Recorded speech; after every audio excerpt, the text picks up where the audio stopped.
So I have some regular water here. I'll put it in my bottle. Then I have some isopropyl alcohol. I'm gonna mix them together. Water and alcohol completely mixed together. They're said to be miscible, meaning that you can't separate them. The reason they mix together so well and can't be separated is because both water and alcohol have OH groups that easily hydrogen bond together.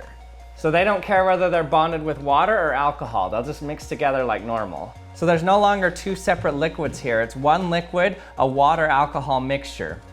Once you get this mixture formed, it's really hard to separate them. You can separate it through something called distillation.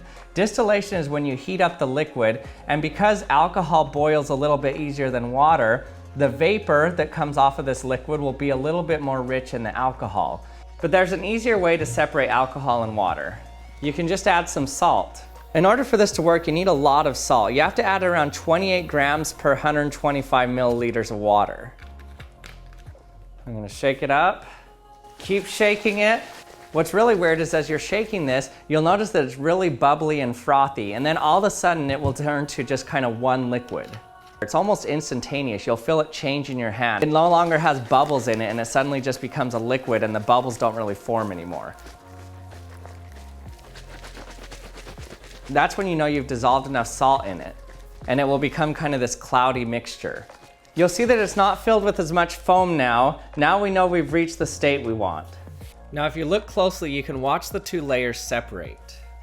What's happening here is the sodium chloride particles, they prefer binding with water molecules, so they force the alcohol molecules out of the water solution.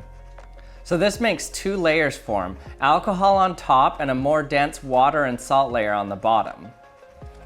You can see this clearer when I put a permanent marker in here. It will dissolve in the alcohol easily, but not so much in the water.